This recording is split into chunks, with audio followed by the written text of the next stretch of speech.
வாசிக்கலாம். என்னோடு கூட வேதத்தை திருப்பிக் கொள்ளுங்கள். நாகூம் தீர்க்கதரிசி எழுதின புஸ்தகம் 1ஆம் அதிகாரம். நாகூம் தீர்க்கதரிசி எழுதின புஸ்தகம் 1ஆம் அதிகாரம் அதனுடைய 15வது வசனத்தை நாம் வாசிக்கலாம். நாகூம் 1:15. இதோ சமாதானத்தை கூறுகிற சுவிசேஷகனுடைய கால்கள் மலைகளின் மேல் வருகிறது. யூதாவே, உன் பண்டிகைகளை ஆசரி, உன் பொருத்தனைகளை செலுத்து. துஷ்டன் இனி உன் வழியாய் கடந்து வருவதில்லை, அவன் முழுவதும் சங்கரிக்கப்பட்டான். அல்லேலூயா. இந்த மாதம் ஆண்டவர் நமக்கு கொடுத்த வார்த்தை, உன் பொருத்தனைகளை செலுத்து, துஷ்டன் இனி உன் வழியாய் கடந்து வருவது இல்லை. அல்லேலூயா. சந்தோஷமா சொல்லுங்களேன் ஒரு அல்லேலூயா. அல்லேலூயா. துஷ்டன் இனி உன் வழியா என்ன செய்வதில்லை? கடந்து வருவதில்லை. துஷ்டன் நம் வாழ்க்கையில அடிக்கடி கிராஸ் பண்ணிட்டே இருப்பான். ஆண்டவர் இந்த மாதத்தில் சொல்லுகிற, உன் பொருத்தனைகளை செலுத்து. இந்த பொருத்தனையை குறித்துள்ள காரியத்தை நான் அநேக வார்த்தைகளை உங்களோடு பேசி இருக்கிறேன். கடந்த 3 வாரமாக உங்களோடு இந்த காரியத்தை பேச ஆண்டவர் உதவி செய்தார். ஆமென். ஒரு மனிதன் எப்போது பொருத்தனை செய்கிறான் என்று சொன்னால், தன்னுடைய வாழ்க்கையிலே இக்கட்டு நேரத்திலே, துன்ப நேரத்திலே, ஒரு பிரச்சனைக்குரிய நேரத்திலே தன் வாயை திறந்து தேவனோடு சொல்லுகிற ஒரு வார்த்தை தான் பொருத்தனை. அல்லேலூயா. அந்த பொருத்தனையை குறித்து நான் உங்களுக்கு அதிகமாக சொல்லிக் கொடுக்க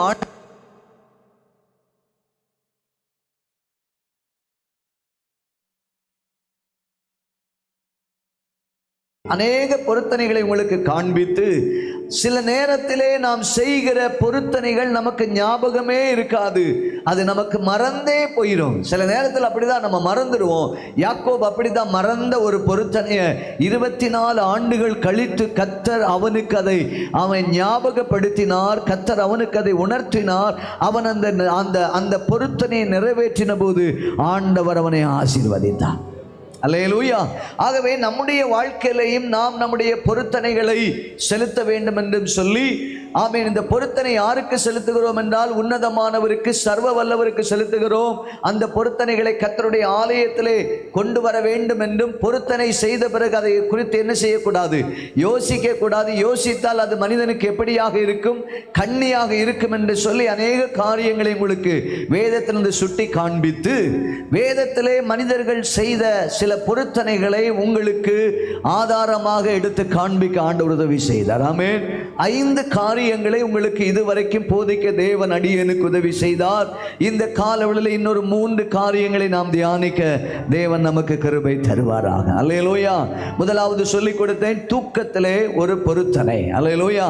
தாவீது தன் தேவனாகிய கர்த்தரிடத்தில் செய்த ஒரு பொருத்தனை, நான் கர்த்தருடைய ஆலயத்தின் மகிமையை பார்க்க மட்டும் நான் என் படுக்கையாக கட்டிலின் மேல் ஏறுவதுமில்லை, என் கண்களுக்கு உறக்கத்தை வரவிடுவதும் இல்லை என்று சொல்லி, தூக்கத்தில் ஒரு பொருத்தனை பண்ணி கர்த்தருடைய ஆலயத்தை கட்டுவதற்காக, ஆலயத்தின் மகிமையை பார்க்கும்படியாக தாவீது தூக்கத்தை வெறுத்தான் என்று சொல்லி தூக்கத்தில் ஒரு பொருத்தனையை பேசினேன். 2ஆவதாக உங்களுக்கு சொல்லிக் கொடுத்தேன், ஒரு நாளிலே 3 முறை தியானம், 7 முறை துதி என்று சொல்லி தாவீது செய்த பொருத்தனையை உங்களுக்கு ஆதாரமாக காண்பித்து, நம்முடைய வாழ்க்கையிலையும் ஒரு நாளிலே கர்த்தரை 7 முறை நாம் என்ன செய்யணும்?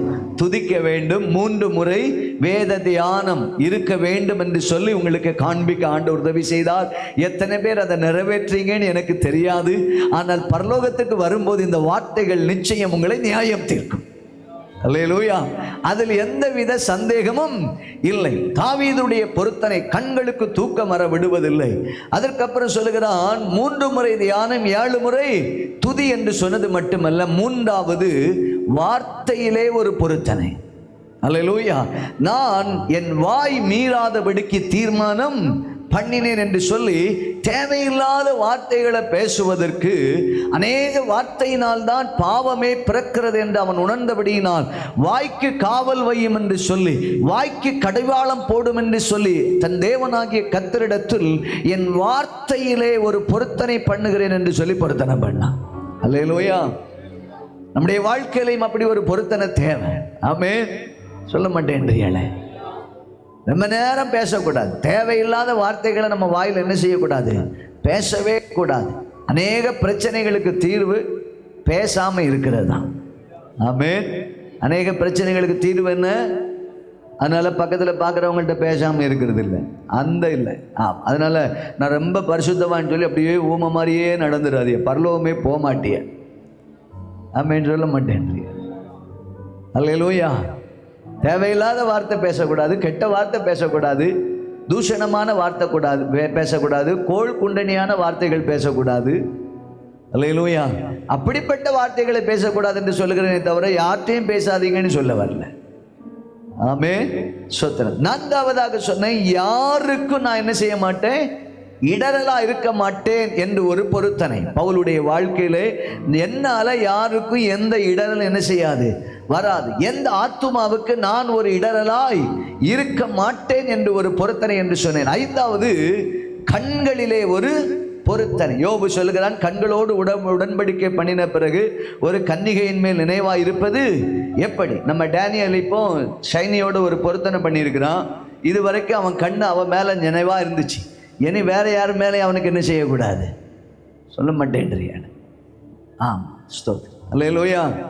சொல்ல மாட்டேன்றியான. அதனால மக்கா கவனமாக பார்த்துடுறேன். என்ன தோத்திரம். என் கண்களோடு ஒரு உடன்படிக்கை. இங்கே இருக்கிறவங்க எல்லாருக்கும் சொல்கிறேன், கண்ணில் ஒரு உடன்படிக்கை. இனி டேனியல் யாரையும் பார்த்தது போதும். இங்கே இருக்கிற வாலிப பிள்ளைகள், பெரியவர்கள் எல்லாருக்கும் சொல்கிறேன், வயசானவங்களுக்கும் சொல்கிறேன், கண்ணு தேவையில்லாததுக்கு மேலையெல்லாம் என்ன செய்யக்கூடாது, உலக பொருள் மேலையெல்லாம் கண்ணை பறக்க விட்டுறக்கூடாது. பார்க்கறது எல்லாத்தையும் வாங்கணும்னு நினைக்கக்கூடாது. கண்ணுக்கு ஒரு உடன்படிக்கை, கண்ணில் ஒரு பொருத்தனை. அல்லேலூயா. நான் போன வாரம் பிரசங்கம் பண்ணியிருக்கேன்.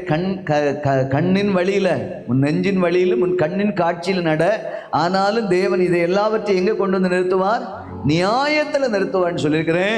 அதனால கண்ணில் ஒரு பொருத்தனை. நிறைய பாவங்கள் கண் வழியாக தான் உள்ள என்ன செய்யுது, பார்க்கிறான், பறிக்கிறான், புசிக்கிறான், கொண்டு போய் புருஷனுக்கும் கொடுக்குறான். அல்லேலூயா. பாவம் எது வழியா வருதுன்னா கண் வழியா தான் வருது. செல்போனை பார்க்குறீங்க, பார்க்கறதுலயே ஒரு பாவம் அதில் வந்துடும். ஆமென். சொல்ல மாட்டேன்றீங்களே. அதனால கண்ணில் ஒரு பொருத்தனை நமக்கு தேவை. இன்றைக்கு அடுத்து ஒரு பொருத்தனை சீக்கிரமா வாசிக்கலாம். தானியேல் தீர்க்கதரிசன புஸ்தகம் 1ஆம் அதிகாரம் 8வது வசனம். தானியேல் 1:8 படிக்கலாம்.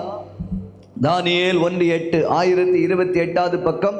தானியேல் ராஜாவின் போஜனத்தினாலும் அவர் பானம் பண்ணும் திராட்சரசத்தினாலும் தன்னை தீட்டுப்படுத்தலாகாதென்று தன் இருதயத்தில் தீர்மானம் பண்ணிக்கொண்டு தன்னை தீட்டுப்படுத்தாதபடி பிரதானிகளின் தலைவனிடத்தில் வேண்டிக் கொண்டான். ஸ்தோத்திரம். 6வது, சாப்பாட்டில் ஒரு பொருத்தனை. எதில் ஒரு பொருத்தனை? சொல்ல மாட்டேன்றீங்களே. சாப்பாட்டில் ஒரு பொருத்தனை. எங்க பாஸ்டர், சாப்பாடு தான் நமக்கு முக்கியம் பாஸ்டர் அப்படின்னு சிலர் சொல்றீங்க. எங்களால் சாப்பாடை மட்டும் நிறுத்தவே முடியாது. சாப்பாடில் ஒரு பொருத்தனை. நான் பிரசங்கம் பண்ணி முடிக்கும் போது உங்களுக்கு இது தேவையா இல்லையான்னு உங்களுக்கு தெரிஞ்சிடும். ஆமென் சொல்ல மாட்டேன்றீங்களே. எதில் பொருத்தனை? சாப்பாட்டில் பொருத்தனை. தானியேல் ராஜாவுடைய போஜனத்தினாலும் திராட்சரசத்தினாலும் தன்னை தீட்டுப்படுத்தாதபடிக்கு தீர்மானம் பண்ணினான், ஒரு பொருத்தனை பண்ணினான். போஜனத்தினால நான் என் ஆண்டவரை தீட்டுப்படுத்தவே மாட்டேன். ஸ்தோத்திரம். நீங்க நினைப்பீங்க, எப்படி பாஸ்டர், சாப்பாட்டில் எப்படி பாஸ்டர் நாங்கள் ஆண்டவரை தீட்டுப்படுத்த முடியும்? ஆமென். சாப்பாட்டிலையும் தீட்டுப்படுத்த முடியும். ஆமென். அல்லேலூயா. ராஜாவின் போஜனம் என்பது அது மிகவும் விசேஷமானது. அதுவும் பாபிலோன் ராஜாவுடைய சாப்பாடு போஜனம் என்பது ரொம்ப விசேஷமானது. ஸ்தோத்திரம். சாலமோன் நாட்களில் இருந்ததை விட பாபிலோனுடைய ராஜாக்கள் புசித்த காரியங்கள் மாம்சத்துக்குரியதா இருந்தது. அல்லேலூயா. திராட்சை ரசம் அங்கே வைக்கப்பட்டது. அவன் சொல்றான், இதெல்லாம் நான் சாப்பிடவே மாட்டேன்னு ஒரு தீர்மானம் பண்றான். ஆமென். அல்லேலூயா. நீங்க சாலமோனுடைய ஒரு நாள் சாப்பாடு செலவு எவ்வளவுன்னு 1 ராஜாக்கள் 4ஆம் அதிகாரம் அதனுடைய 22வது 23வது வசனத்தை படிச்சீங்கன்னா அங்க சொல்லப்பட்டிருக்குது. ஒரு நாள் ராஜாவுடைய வீட்டு சாப்பாடு செலவு எவ்வளவுன்னா, நாள் ஒன்றுக்கு சாலோமனுக்கு செல்லும் சாப்பாட்டு செலவு 30 மரக்கால் மெல்லிய மாவு, 60 மரக்கால் மாவு, கலைமான்களையும் வெளிமான்களையும் வரையாடுகளையும் கொழுமையான பறவைகளையும் தவிர கொழுக்கப்பட்ட 10 மாடுகளும் மேய்ச்சலிருந்து வந்த 20 மாடுகளும் 100 ஆடுகள். ராமேன் சொல்ல மாட்டேன்றேன். சாலமோன் வீட்டுக்கு ஒரு நாள் சாப்பாட்டு செலவு இதான். ஸ்தோத்திரம். ஆமென். என்னெல்லாம் பாருங்க, கலைமான், வெளிமான், வரையாடு. எனக்கு சாப்பிட்டுருக்கீங்களா? சாப்பிட்டுருக்கவே மாட்டிய. இது ராஜாக்கள் சாப்பிடுற சாப்பாடு. ஆமென். சொல்ல மாட்டேன்றிய. கலைமான், வெளிமான், வரையாடு, அப்புறம் கொழுமையான பறவை. கொழுமையான பறவை அப்படின்னா என்ன? எல்லாம் கொழு கொழுன்னு இருக்கிற பறவைகள். நம்ம இன்னைக்கு ஒரே ஒரு பறவை தான், ஒன்று தான் சாப்பிடுவோம். கோழியை மட்டும்தான் சாப்பிடுவோம், காடையை சாப்பிடுவோம். அல்லேலூயா. அவன் கொழுமையான பறவை. அது மட்டும் இல்ல, கொழுக்கப்பட்ட 10 மாடு. கொழுக்கப்பட்ட அப்படின்னா அந்த மாட்டில் எவ்வளவு இருக்கு? கொழுப்பா இருக்கும். அந்த கொழுக்கப்பட்ட நல்ல கொழு கொழுன்னு இருக்கிற மாடு 10 மாடு. அது மட்டும் இல்ல, மேய்ச்சல் இருந்து. அல்லேலூயா. அதனால ஒரு தீர்மானம் பண்ணா, வேணாப்பா சாப்பாட்டு நம்மளை வாழ வைக்கிறது தேவன் தான். ஆமே. எனக்கு ஜீவனை கொடுக்கிற ஒரு ஆண்டவர் தான். சாப்பாடு அதிகம் ஆயிட்டுன்னா அது என்ன ஆயிடும்னா மாம்சம் துளிர்க்க ஆரம்பிச்சு. சொல்ல மாட்டேன். மாம்சம் அது கிரிய ரொம்ப வித்தியாசமா வந்துடும். அல்லேலூயா. அதனால்தான் அவர் சொல்றாரு, சாப்பாட ஒரு தீர்மானம் பண்ணும், அதுல ஒரு பொருத்தனை. ஏன்னா இச்சைக்கேற்ற போஜனம். 78ஆம் சங்கீதம் 18வது வசனம் நினைக்கிறேன். அங்க இஸ்ரவேல் ஜனங்கள் வனாந்திரத்தில் வரும்போது என்ன போஜனத்தை கேட்டாங்க பாருங்க. 78ஆம் சங்கீதம் அதனுடைய 18வது வசனத்துல, தங்கள் இச்சைக்கேற்ற போஜனத்தை கேட்டு தங்கள் இருதயத்தில் தேவனை பரீட்சை பார்த்த. என்ன போஜனம் சொல்லுங்க? இச்சைக்கேற்ற போஜனம். அப்படின்னா என்ன அர்த்தம்? அவன் சொல்றான், நாங்க எகிப்துல இருக்கும்போது நல்ல அந்த காய் இந்த காய்கறிகள்லாம் சாப்பிட்டோம், கறி சாப்பிட்டோம், அதை சாப்பிட்டோம், இதை சாப்பிட்டோம். இப்ப வனாந்தரத்துல கொத்துமல்லி அளவில் ஒரு மன்னாவை மட்டும் தந்துட்டே இருக்குது. எங்களுக்கு இதுல எல்லாம் திருப்தி அடையல. நாங்க எகிப்துல இருக்கும்போது நல்ல சாப்பிட்ட ஆட்களையா, எங்களுக்கு சாப்பிட இறைச்சி வேண்டும். எங்களுக்கு சாப்பிட என்ன வேணும்? இறைச்சி வேணும் அப்படின்னு கேட்ட உடனேயே ஆண்டவர்களுக்கு இறைச்சியை கொடுத்தார். ஆனா அவன் சாப்பிட்டுட்டு இருக்கும்போது நிறைய பேர் ஆண்டவர் வாதிக்கவும் செய்தார். அல்லேலூயா. அப்ப இச்சைக்கேற்ற போஜனம். ஸ்தோத்திரம். அல்லேலூயா. இன்னைக்கு டாக்டர்ஸ் நிறைய பேர்கிட்ட சொல்லுவாங்க, ஸ்வீட்டை பார்க்க மட்டும்தான் செய்யணும். என்ன செய்யணும்? ஸ்வீட்டை பார்க்க மட்டும்தான் செய்யணும். என்ன செய்யக்கூடாது? சாப்பிட்டா உங்களுக்கு என்ன இருக்கு? சுகர் ஏறிடும். ஆனால் நீங்க சாப்பிடவே கூடாது. ஆனால் நமக்கு பார்த்தா எங்க விட முடியுது? பாயசத்தை கண்டா விட முடியலையே. ஒரு பாயசமா 2 பாயசமா? அப்பா, கடந்த நாள்ல யாரோ கல்யாண வீட்டில் என் பக்கத்தில் உட்காந்து நான் ஒரு பாயசத்தை குடிச்சு இலையை மூடிட்டேன். என்கிட்ட இன்னொரு ஆள் கேட்குறாவ, அடுத்த பாயசம் வருதுன்னு. அந்த ஆளுக்கு சுகர் செக் பண்ண 400. என் பக்கத்தில் இருக்கிறவங்களுக்கு சுகர் செக் பண்ணா, சுகர் இருக்கிற பார்ட்டி சொல்லுது, இன்னொரு பாயசம் வருது, வெயிட் பண்ணுங்க.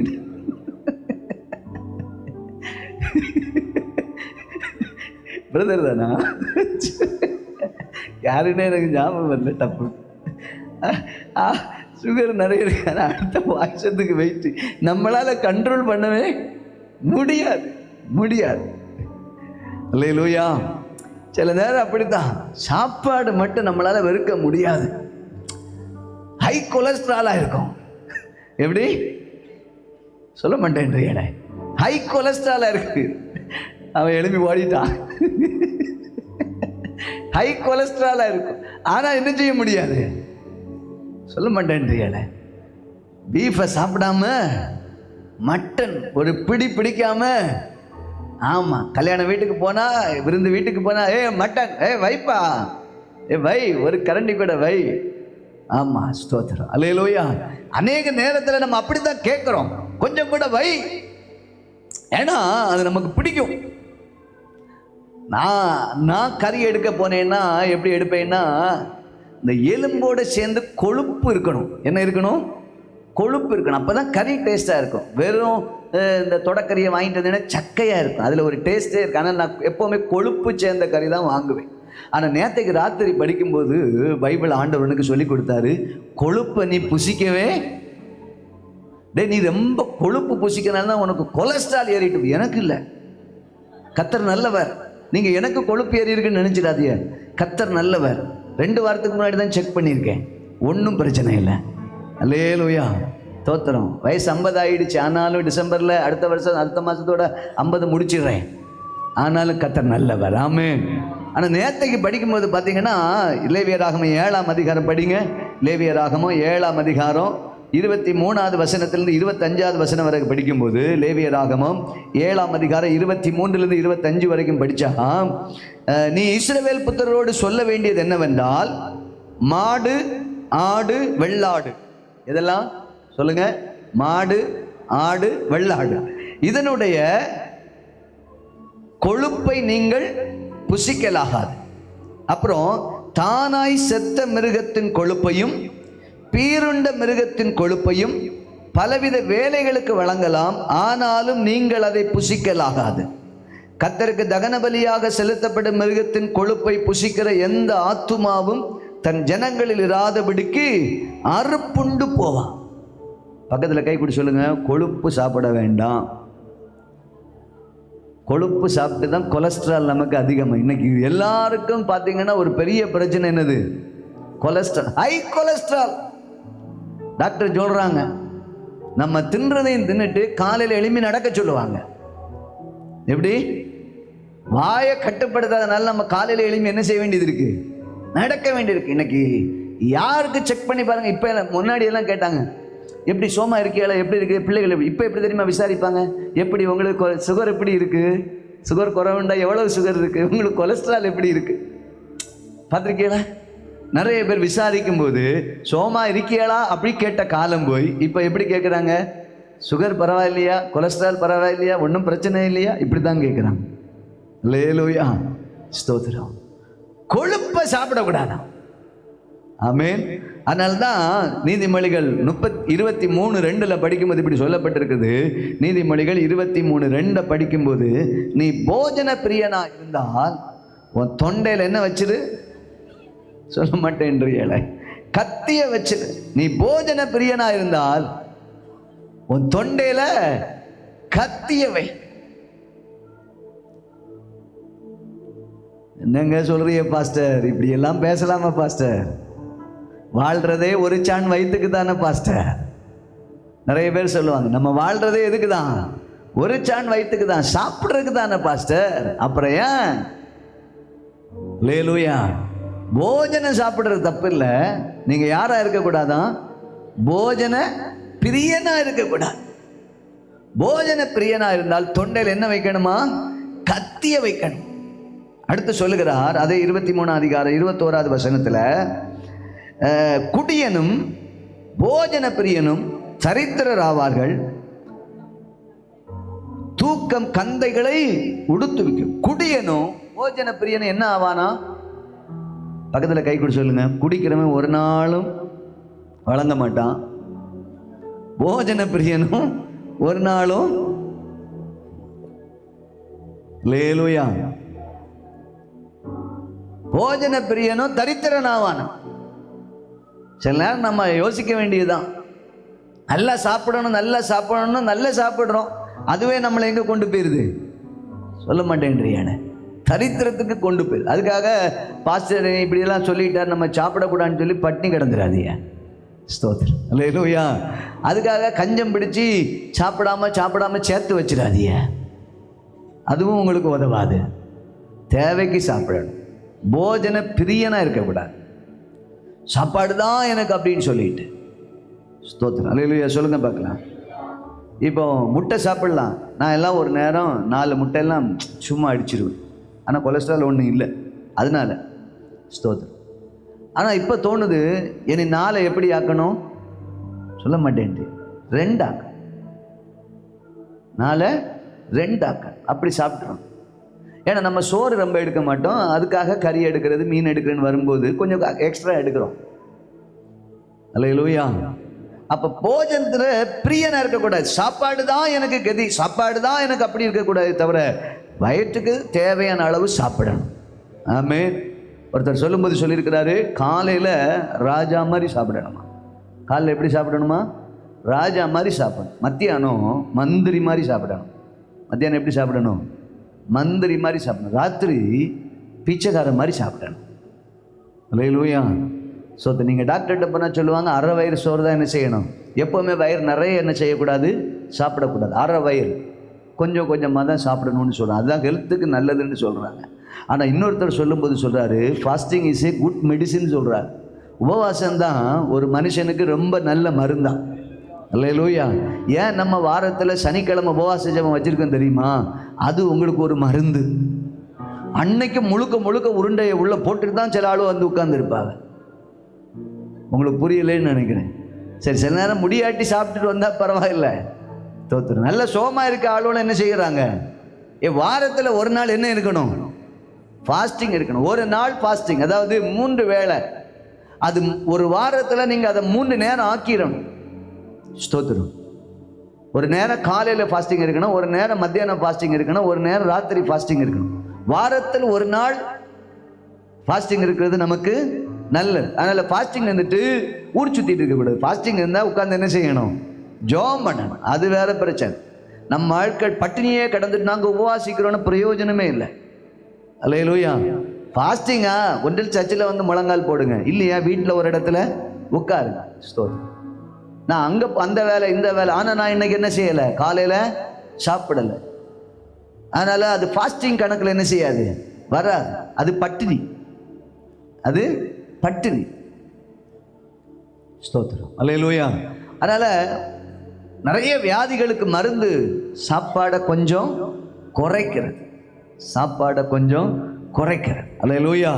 இன்னைக்கு நிறைய சாப்பாடெல்லாம் பெருகிறதுனால தான் இன்னைக்கு நிறைய மாத்திரையும் பெருகிடுச்சு. Variety of food. நீங்கள் கடைகளுக்கு போயிட்டீங்கன்னா எல்லாம் ஃபாஸ்ட் ஃபுட். என்ன ஃபுட்டு? Fast food. இப்போ எல்லாம் நீங்கள் பார்த்தீங்கன்னா எல்லாம் chicken, fried chicken, grill chicken, tandoori chicken, அப்புறம்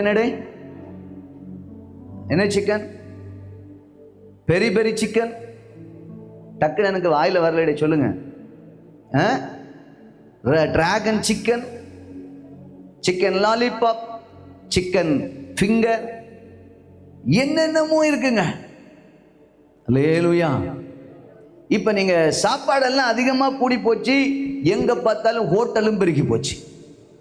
இன்னைக்கு நீங்கள் ரோட்டில் போங்க, அதிகமாக இருக்கிற கடைகளை பார்த்தீங்கன்னா, நீங்கள் நார்கோவில் இருந்து மார்த்தாண்ட வரைக்கும் போங்க, ஒரு நாள் போகிற வழியில் எத்தனை ஹோட்டல் இருக்குன்னு எண்ணி பாருங்கள். சின்ன ஹோட்டல், பெரிய ஹோட்டல்னு சொல்லி கை கணக்கு இல்லாத ஹோட்டல் இருக்கு.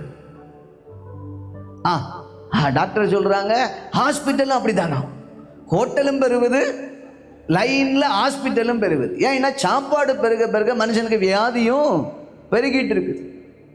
அந்த காலத்தில் நான் வேலைக்கிழமை பாடம் எடுக்கும்போது, பைபிள் ஸ்டடி எடுக்கும்போது சொல்லி கொடுத்தேன். பேத்து மசாலைன்னு ஒன்றை வச்சு குழந்தை பிறந்தவங்களுக்கு கொடுப்பாங்க. இன்னைக்கு குழந்தை பிறந்த யாருக்குமே எந்த பேத்து மசாலையும் கொடுக்கறதே இல்லை. நம்ம ஆட்கள் பழைய முறைமையெல்லாம் விட்டுட்டு இப்போ உள்ள சாப்பாடு, அதுலேயும் என்ன தெரியுமா, கண்டுபிடிச்சாங்க பாருங்க. இப்போ நிறைய பேர் பணம் சம்பாதிக்கிறதே யூடியூப்ல தான். ஏன்னா அவங்க ஒரு சமையலை செஞ்சு படம் எடுத்து போட, நம்ம ஆட்கள் அதையே பார்த்து பார்த்து பார்த்து பார்த்து அவங்க செஞ்சு அவங்க தின்னாங்களா இல்லையான்னு தெரியாது. நம்ம ஆளுவை செஞ்சு நல்லா தின்றுவாங்க. அது நல்லா இருக்கோ, கரிஞ்சிதோ கரியலையோ, அதை பார்த்து செஞ்சு தின்றுவாங்க. பரிதாபம் பாருங்க. சில நம்மளும் அதில் மாட்டிக்குவோம். நான் சில நேரம் தொட்டு நக்கிட்டு அப்படி வச்சுட்டு போயிட்டே இருப்பேன். சில நேரம் வெரைட்டி ஆஃப் ட்ரிங்க்ஸ் பண்ணுறோம், வெரைட்டி ஆஃப் சாப்பாடு செய்கிறோம், வெரைட்டி ஆஃப் சிக்கன் செய்யணும்னு சொல்லி இவைய பண்ணுற கூத்து இருக்கே, எப்பா எல்லாம் யூடியூப். அந்த காலத்தில் சமையல் கலைக்கு ஒரு புக்கு மட்டும்தான் இருந்துச்சு. இப்போ புக்கெல்லாம் இல்லை. அந்த காலத்தில் புக்கை எடுத்து அரை ஸ்பூன் வெந்தயம் போடவும், சிறிது எண்ணெயை ஊற்றவும், அப்புறம் கடுகை போடவும், அப்படின்னா அதை பார்த்து பார்த்து பார்த்து போட்டு போட்டு போட்டு அது கருக, இங்கே போட அது கருக, கடைசியாக உப்பு கூடி போய் தின்னாம போக நிறைய அப்படிதான் நடந்துச்சு. அல்லேலூயா. இப்ப அப்படியெல்லாம் கிடையாது.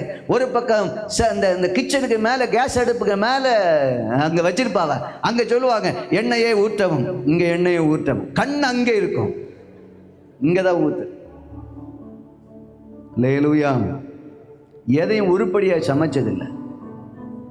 நான் என் மனைவிட்டு அடிக்கடி சொல்லுவேன், எனக்கு ஒரு சம்மந்தியும் ஒரு அவிச்ச முட்டையும் தந்தா போது, வேற ஒண்ணு நீ செய்ய வேண்டாம். என்ன தின்னாலும் வெரங்கரி ஊற்றி சாப்பிட்ற மாதிரி ஒரு டேஸ்ட் ஒன்றும் இல்லை. நமக்கு அந்த வெரங்கரி தான் வேணும். அல்லேலூயா. சோதரம். நீங்கள் என்ன தான் சிக்கன் சாப்பிடுங்க, என்ன தான் இந்த சம்மந்தியை வச்சு ஒரு வரவி அதில் தான் ஒரு டேஸ்ட் இருக்கு.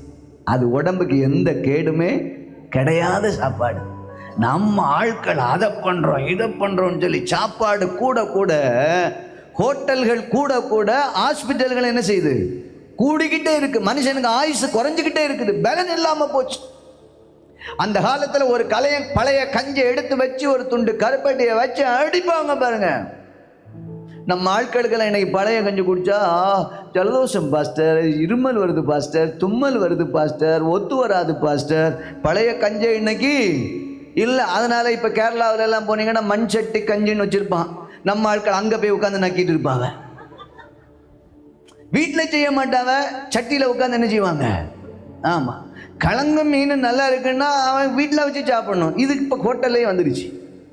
இப்ப நம்ம ஆட்கள் வீட்டில் செய்யறதை விட்டதுனால ஹோட்டல்காரன் எல்லாத்தையும் என்ன செய்துட்டான், பழைய பாணிக்கு வர ஆரம்பிச்சுட்டான். ஸ்தோத்திரம். அல்லேலூயா. போஜனம் நமக்கு தேவை. ஆனால் அதே நேரம் போஜன பிரியனா நம்ம என்ன செய்யக்கூடாது. ஸ்தோத்திரம். பைபிள் வசனம் சொல்லுது, வாசிங்க. பிரசங்கி 5:11. பிரசங்கி 5:11. வேகமா இன்னும் நிறைய விஷயம் இருக்கு பேசுறதுக்கு. 5:11 படிப்போம். பொருள் பெருகினால் அதை தின்கிறவர்களும் பெருகுகிறார்கள், அதை உடையவர்கள் தங்கள் கண்களினால் அதை காண்பதே அன்றி அவர்களுக்கு பிரயோஜனம் என்ன. பொருள் பெருகினால் அதை தின்கிறவர்களும், ஆனா அதை உடையவர்கள் அதை கண்களினால் அதை காண்பாதே அன்றி அவர்களுக்கு அது பிரயோஜனம். நான் சொல்றேன் பாருங்க, சென்னையில் சரவணா பவன் ஒரு பெரிய ஹோட்டல் இருக்கு. அந்த பவனுடைய முதலாளி அவர் இப்ப இல்லை, உயிரோடு இல்லை. அவர் உயிரோடு இருந்த நாட்கள்ல அந்த சரவண பவன் ஹோட்டலை எல்லாரும் போய் சாப்பிடுவாங்க. ஆனா அவர் ராத்திரி என்ன சாப்பிடுவாரு தெரியுமா, ஒரு உருண்டை களி. ஆனா ஹோட்டல்ல வருவார்.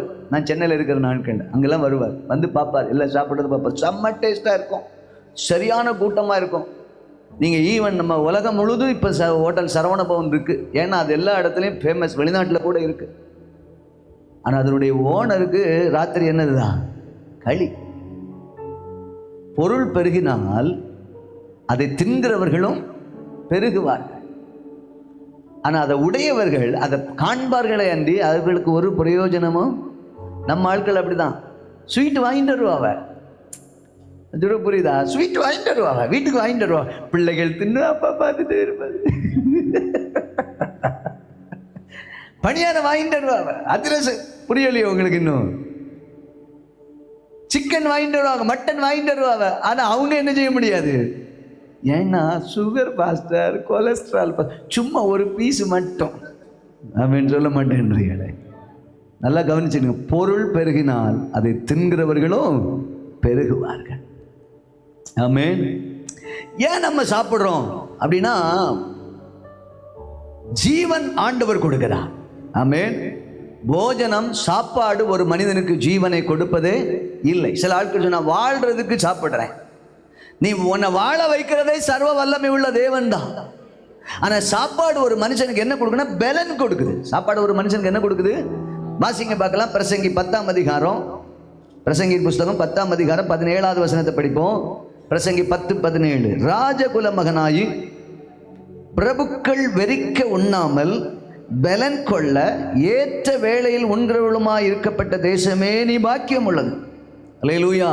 என்ன சொல்லப்பட்டிருக்கு? ராஜகுல மகனுமாய் பிரபுக்கள் வெறிக்க உண்ணாமல்.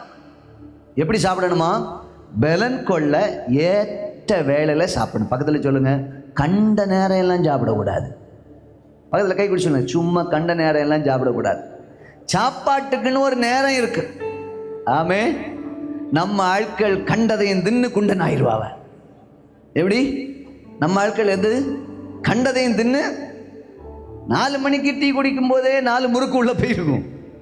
நம் டீ குடிச்சு முடிஞ்சாலும் அந்த முறுக்கு என்ன செய்யாது, நாக்கில் நிற்கும். பார்த்தீங்கன்னு 2 முறுக்கு கூட கொடு. ஸ்தோத்திரம். ஏற்ற வேலையில தான் சாப்பாடு சாப்பிடணும். காலையிலையா 8 மணியா 8 மணிக்கு சாப்பிடணும். 11 மணிக்கு காலை சாப்பாடை சாப்பிட்டா உனக்கு அல்சர் வரத்தான் செய்யும். வந்ததுக்கப்புறம் ஐயோ பாஸ்டர் வயிறுக்குள்ள ஒரே குத்து, ஒன்றை போட்டு குத்தணும். ஏன் காலையில் ஒழுங்கா என்ன செய்யலை? சாப்பிடலை. 8 மணிக்கு சாப்பிட வேண்டிய சாப்பாடை ஸ்கிப் பண்ணி அப்புறம் உள்ள கேஸ்ட்ரைட்டை ஃபார்ம் பண்ணி உள்ள ஃபுல்லாகவே அல்சர் ஃபார்ம் பண்ணி அப்புறம் வந்து சொல்ல வேண்டியது, எனக்கு சாப்பாடு எப்படி உள்ள வயிற்றுக்குள்ள எல்லாம் வலி பாஸ்டர். அல்லேலூயா. இன்னைக்கு இருக்கிற பிள்ளைகளுக்கெல்லாம் ரொம்ப ஸ்டைலு, சாப்பாடு பிடிக்காது, ரொம்ப நாக்கு ருச்சி கேட்கும். ஹாஸ்டலில் இருக்க பிள்ளைகள்லாம் ரொம்ப மோசம், ஒன்றும் தின்னாது. வீட்டுக்கு வந்தால் எங்களுக்கு வலிக்குது. எப்படி வலிக்கு? நேரத்துக்கு நேரம் என்ன செய்யணும்? சாப்பிடணும். அல்லேலூயா. ஏற்ற வேளையில் சாப்பிடணும். நிறைய வியாதிக்கு காரணமே நம்ம சரியான டைம்ல சாப்பிடாததான். சாப்பிடக்கூடாததை சாப்பிடக்கூடாது, சாப்பிட வேண்டியது என்ன செய்யணும்? சாப்பிடணும். பலன் கொள்ள தான் சாப்பிடுறோம். நீங்க 1 ராஜாக்கள் 19:8 படிச்சீங்கன்னா, எலியா தீர்க்கதரிசிக்கு ஆண்டவர் ஒரு ஆகாரத்தை கொடுத்து அவன்கிட்ட சொல்றாரு, நீ சாப்பிடுப்பா, எழுந்திருந்து புசித்து சாப்பிடு அப்படின்னு சொல்லும்போது, அந்த போஜனத்தின் பலத்தினால 40 நாள் இரவு பகல் ஒரே பெண்ணும் தேவனுடைய பர்வதம் மட்டும் என்ன செய்தானா? ஒருவேளை சாப்பாடு எத்தனை நாள் நடக்க வச்சுது? 40 நாள் நடக்க வச்சு. அப்ப நடக்க வைக்கிறவர் யாரு? சொல்லுங்க, கர்த்தர். சாப்பாடு நடக்க வைக்காது. நம்ம என்னதான் ஹார்லிக்ஸ் குடிச்சாலும், என்னதான் பூஸ்ட் குடிச்சாலும், என்னதான் போன்விட்டா குடிச்சாலும், என்னதான் ஆப்பிள் ஆரஞ்சுன்னு சாப்பிட்டாலும் வாழ வைக்கிறவர் அவர் தான், பலன் தருகிறவர் அவர் தான். அல்லேலூயா. இது சாப்பாடு நமக்கு, நம்ம சாப்பிடுற சாப்பாடு அப்படியே நம்ம ரத்தத்துல ஊற வைக்கிறதே அவர் தான். சொல்ல மாட்டேன்றீங்களே. அதனால போஜனத்தினால நம்ம தீட்டுப்படுத்தக்கூடாது. சாப்பாட்டினால நம்ம ஆண்டவருடைய தீர்மானத்தை நம்ம இழந்து போயிடக்கூடாது. ஆமென். 40 நாள் ஸ்தோத்திரம் அவன் நடந்திருக்கிறான். ஸ்தோத்திரம். அதனால்தான் சொல்லப்பட்டிருக்கு. கொரிந்தியர்ல 1-2 வசனங்களை வாசிக்கலாம். ஸ்தோத்திரம். 1 கொரிந்தியர் 8:8 படிங்க. 1 கொரிந்தியர் 8:8. போஜனமானது தேவனுக்கு உகந்தவர்களாக்க மாட்டாது. எண்ணத்தினால் எனில் புசிப்பதினால் நமக்கு ஒரு மேன்மையும் இல்லை, புசியாதிருப்பதினால் நமக்கு ஒரு குறைவும் இல்லை. பக்கத்தில் கை கொடு சொல்லுங்க, போஜனம் தேவனுக்கு உங்களை உகந்தவர்களா மாட்டாது. இப்ப சொல்லுங்க, நீங்க நல்லா சாப்பிடுறதுனால நீங்க தேவனுக்கு உகந்தவர்களா மாற முடியாது. சாப்பாடு ஒரு மனுஷனை தேவனுக்கு உகந்தவர்களா என்ன செய்யாது? மாற்றாது. பைபிள் வசனம் சொல்லுது, போஜனமானது நம்மை தேவனுக்கு உகந்தவர்களாக்க மாட்டாது. புசிப்பதினால் நமக்கு ஒரு மேன்மையும் இல்லை, புசியாது இருப்பதினால் நமக்கு ஒரு குறைவும் இல்லை. அதனால எனக்கு சாப்பாடு தேவனுக்கு உகந்தவர்கள மாட்டாது பாஸ்டர் அப்படின்னு சொல்லிட்டு இன்னைக்கு நீ போய் சாப்பிடாம இருந்துடாத. மக்கள் நல்லா சாப்பிடு, கர்த்தர் உன்னை ஆசீர்வதிப்பார். சாப்பிடாம இருந்துடாதீங்க. ஸ்தோத்திரம். சாப்பிடுங்க, ஆனால் போஜன பிரியனா என்ன செய்யாதீங்க? மாறாதீங்க. அடுத்து சொல்றாரு, மற்றவனுக்கு இடர்கள் உண்டாக்குற மாதிரி சாப்பிடக்கூடாதான். அதே 8ஆம் அதிகாரம் 1 கொரிந்தியர் 8:13 படிங்க. ஆதலால் போஜனம் என் சகோதரனுக்கு இடர்கள் உண்டாக்கினால் நான் என் சகோதரனுக்கு இடர்கள் உண்டாக்கத்தக்காதபடிக்கு என்றைக்கு மாம்சம் புசியாதிருப்பேன். நம்மால் பவுல் ஒரு தீர்மானம் பண்றான், நான் கறி சாப்பிட்றதுனால, நான் இந்த மாம்சத்தை சாப்பிட்றதுனால ஒருத்தனுக்கு இடர்கள் உண்டாக்கினால் நான் என்னைக்கும் என்ன செய்ய மாட்டேன்? மாம்சத்தை புசிய மாட்டேன். ஒருத்தன் கிறிஸ்துவுக்குள்ள வர்றதுக்கு என் சாப்பாடு அவனுக்கு இடர்கள் உண்டாக்கினார், நான் அதை வெறுப்பேன், சாப்பாடை விடுவேன். அதுதான் தீர்மானம். சொல்ல மாட்டேன். சிலருக்கு சாப்பாடு கொடுத்து தான் உள்ளே கொண்டு வரணும், சிலருக்கு சாப்பாடு வெறுத்து தான் உள்ளே கொண்டு வரணும். புரியலைன்னு நினைக்கிறேன் உங்களுக்கு.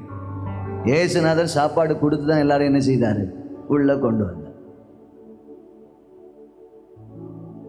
புசிக்கிற போது சகோதரனுக்கு இடர்கள் இருக்கக்கூடாது. ஆமென் சொல்ல மாட்டேன்றீங்க. ஒரு ஆள் பாஷம் இருக்கிறாங்க, அந்த ஆளுக்கு முன்னாடி போய் இருந்துட்டு லெக் பீஸ் எடுத்து கடிச்சிட்டு இருந்துறாங்க.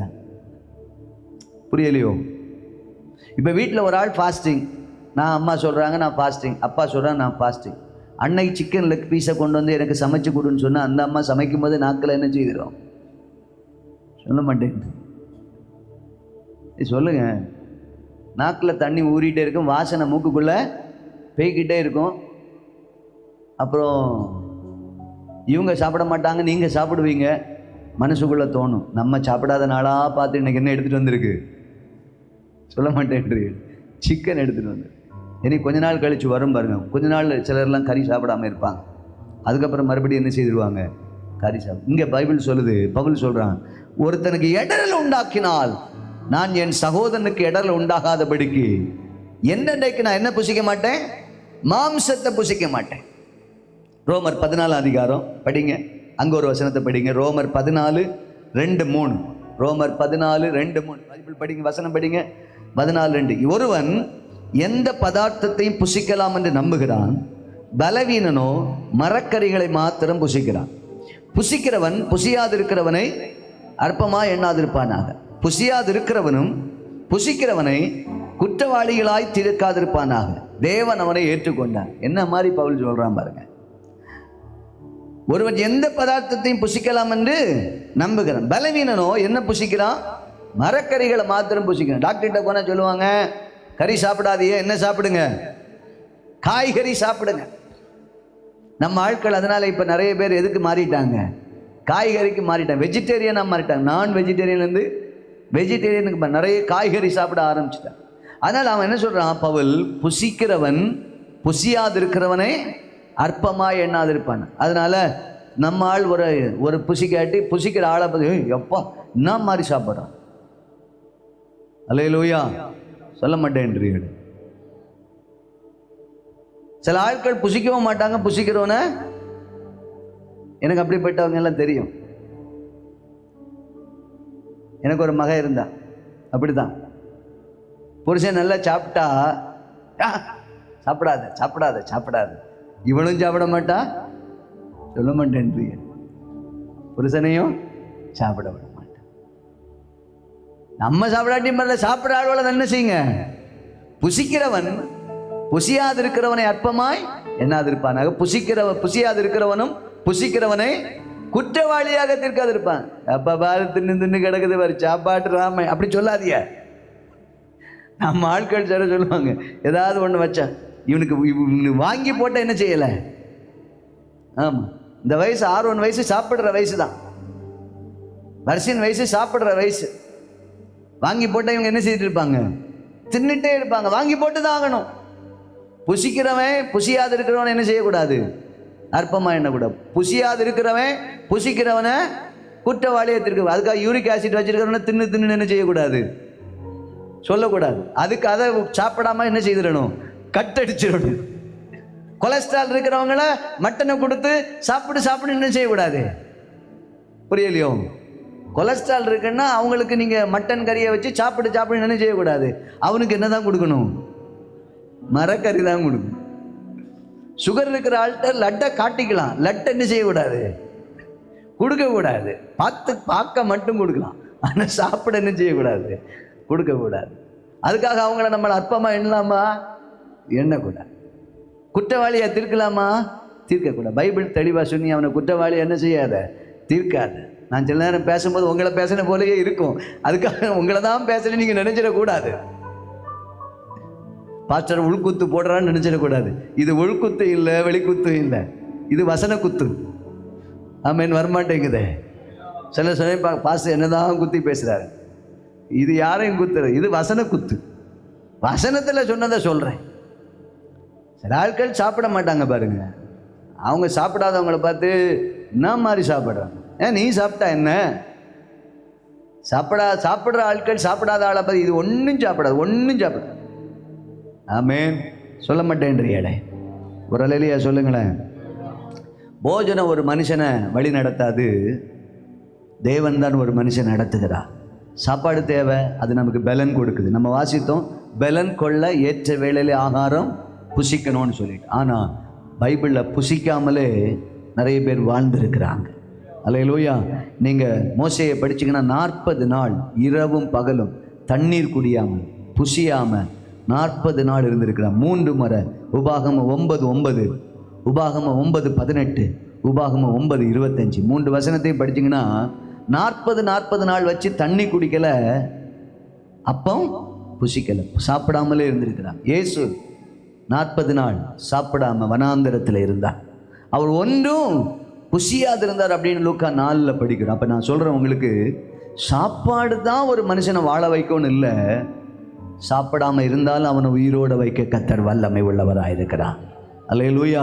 அதனால ஃபாஸ்டிங்னா நீங்கள் எப்படி வரணும் சொல்லுங்கள். ஃபாஸ்டிங்கில் வர்றதுக்கு முயற்சிக்கணும். போஜன பிரியனாக இருக்காதீங்க. என்னால் சாப்பிடாமல் இருக்கவே முடியாதுன்னு எதையும் வைக்காதீங்க. சாப்பாடு வேண்டான்னா வேண்டாம். நான் எல்லாம் நீங்கள் உங்கள் வீட்டுக்கு வரும்போது சில நேரம் பார்த்துருப்பிய, 2 ஆப்பம்னா 2 ஆப்பம் தான் சாப்பிடுவேன், 2 இட்லினா 2 இட்லி தான் சாப்பிடுவேன். சிலர்லாம் அன்பு தொல்லை தாங்க முடியாது, அள்ளி வைக்க நினைப்பாங்க. அதில் எனக்கு கூட பிறந்தவளோ பார்த்தீங்கன்னா அள்ளி வைக்க பார்ப்பாளுங்க. சில நேரம் பாதியை மிச்சம் வைக்க வேண்டியது வந்துடும். ஏன்னா அன்பு தொல்லை தாங்க முடியும். நம்மளால் சாப்பிட்ற அளவு தான் நம்ம என்ன செய்யணும், அதை மிஞ்சி சாப்பிட்டா உடல் நலத்திற்கு அது கேடு. சில ஆட்கள் சொன்ன மூக்கு முட்டை சாப்பிடணும், தொலைச்சி போடுவேன். அரை வயிறு தான் சாப்பிடணும், எது முட்டை சாப்பிடக்கூடாது. சில ஆட்கள் சொல்ல சூப்பராக இருந்துச்சு, நான் அப்படி தான். சில நேரம் மட்டன் எல்லாம் வச்சாச்சுன்னா ஆனால் அப்புறம் தான் தோணும், இன்னைக்கு அடுத்த ராத்திரி ஒன்றுமே என்ன செய்யக்கூடாது, சாப்பிடக்கூடாது. முக்கு முட்டை சாப்பிடக்கூடாது, அரை வயிறுக்கு தான், அதுதான் உடல் நலத்திற்கு நல்லது. ஆண்டவர் சொல்கிறாரு, சாப்பாட்டில் ஒரு பொருத்தனை. அப்படின்னா என்ன அர்த்தம், சாப்பிடாமல் அப்பப்போ உபவாசம் இருக்க ஜெபத்துக்கு வாங்கேன்னு அர்த்தம். அல்லேலூயா. சிலருக்கெல்லாம் உபவாசத்தினாலே என்னான்னு தெரியாது, உபவாசம் ஆனாலே பிடிக்காது. ஆனால் ஆண்டவர் சொல்கிறாரு, சாப்பிட்றது ஒரு பெரிய விஷயம் அல்ல, அது பலன் கொள்றதுக்காக சாப்பிட்றோம். நம்ம வாழ வைக்கிறது நம்முடைய தேவன். அல்லேலூயா.